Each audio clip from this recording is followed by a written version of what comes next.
Ostania, Westalis, two countries side by side close to war with tensions running high. As a Westalis diplomat was recently killed in Ostanian borders, Westalis senses the rising tensions and decides to send in their best agent, Twilight, a master of 100 disguises, to spy on a man called Donovan Desmondo. However, his new targets are super cautious and only appears in his own son's schoolmates. He is thus ordered to get married, fake a family, and send a child to study at the same institution as the son of Desmond, Eden Academy. The idea is to fake being a parent and then get close to Desmond that way, much to Twilight's chagrin. This operation is called Operation Strix as Agent Twilight gets to work. He obtains cover as a psychiatrist named Lloyd Forger and gets a home in the city. He approaches a suitable orphanage and Anya is introduced as a possible child for him to adopt. But we see that little Anya is actually a telepath as she reads Lloyd's mind and impresses him accordingly, making him choose Anya as his daughter. Lloyd and Anya introduce themselves to the neighbors as Anya explores her new home while being engrossed in a spy anime and pistols that make no sounds. Lloyd and Anya then go out for supplies, but Lloyd is soon stressed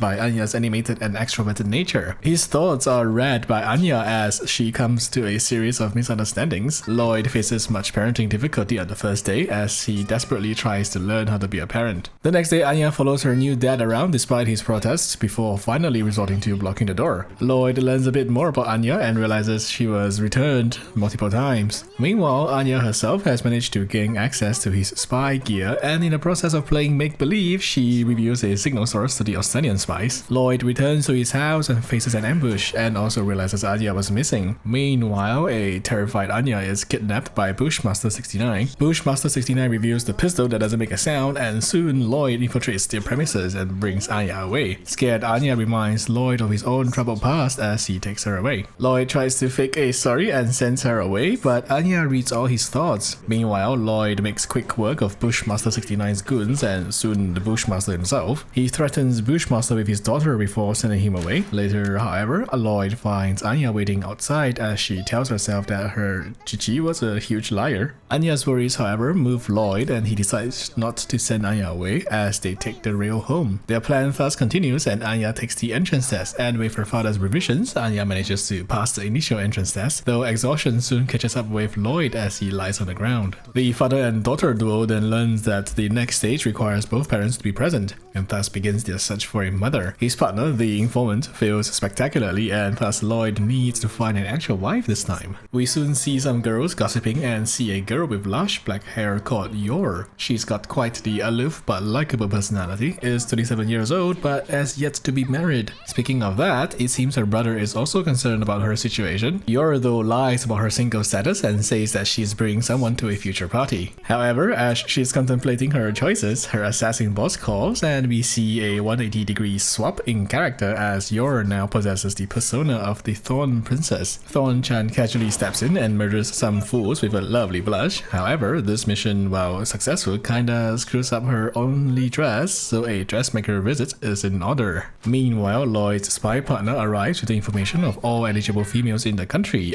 Very skilled indeed. Lloyd considers his situation and that of Anya's as well. As they go fitting for Anya's clothes, Yor steps in and her lack of presence catches Lloyd's attention. He recalls Yor's background information, but catches Yor's attention instead, so he blurts out that he was admiring her looks, which catches Yor's attention, who then wants to invite him to be her partner for the party. However, Anya's presence gives her the wrong impression, and somehow Anya also ends up with several wrong impressions. Anya, however, abuses her telepathy and thus enables Yor to ask Lloyd to act as her boyfriend for the party. Lloyd agrees to the request in exchange for Yor to act as Anya's mother in their interview as well, which Yor of course happily agrees. Later, Lloyd and his partner goes for a heist mission involving some unbelievably expensive diamonds, leading to massive explosions and a van chase. He is late as a result, and Yor has to attend the party on her own, which her colleagues tease her for coming in alone. As she is contemplating wiping a few more fools off the face of this planet, Lloyd manages to arrive just in time, presenting himself as her husband instead in his rush. Her sudden marriage status stuns a few two-legged beings with messy hair as Lloyd covers her story. Two-legged being doesn't give up, and soon is shown her place as Yor reveals the power of her absolute territory, if you know what I mean. In any case, Lloyd and Yor take a big win here tonight. On their way back, they get chased by some remnants of the smuggling ring from the diamonds earlier. Lloyd lies that those maniacs in cars were actually his psychiatric patients as they evade into a nearby factory. They have a wonderful date as they take out some side characters, and Yor suddenly asks Lloyd if he wants to get married. Yor tells him that single women her age were being suspected of being spies, but mostly is to continue her job as an assassin. Lloyd then salvages a grenade safety pin as a temporary ring as they present their vows in a very unique wedding indeed. The next day, Yor moves in to live with Lloyd and Anya, and I must say, Anya is so cute. Lloyd makes a forged certificate stating that they were already married for a year to deepen their cover and avoid suspicions. Anya shows Yor around the house, though Anya discovers a few of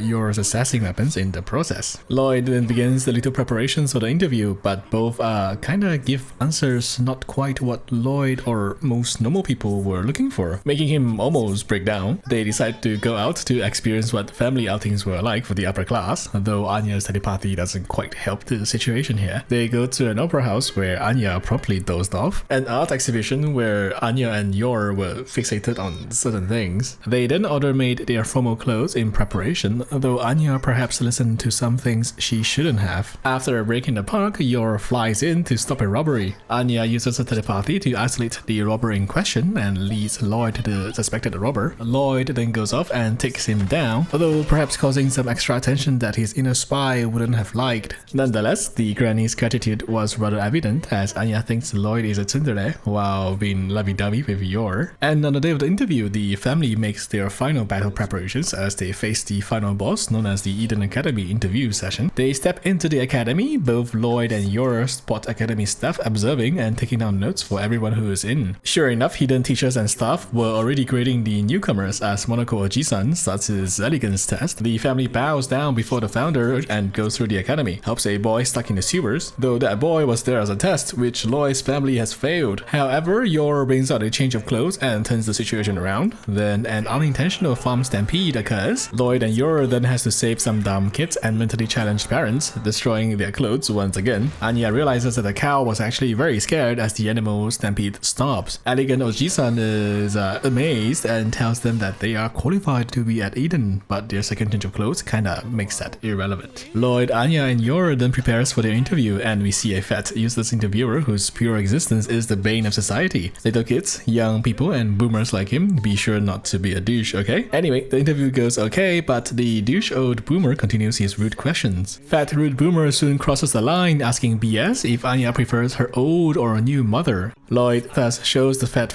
why people like him are a waste of space on this earth and definitely should get cowed. In any case, the interview ends with him getting the ugly lump of human waste cut off face smashed in by Monaco Oji-san as befits his status. Lloyd then goes into a temporary depression at home later on as he thinks that he's failed his mission, though the family doesn't quite give up just yet. The next day, the family goes to get their results. A series of unfortunate incidents slowly add up, and sure enough, Anya's name wasn't on the list. However, not all is lost as Monaco Oji-san reveals that they are on a waiting list, and there will sure be those who decline their successful applications in the main list. Yor, however, has a daydream about killing for Anya.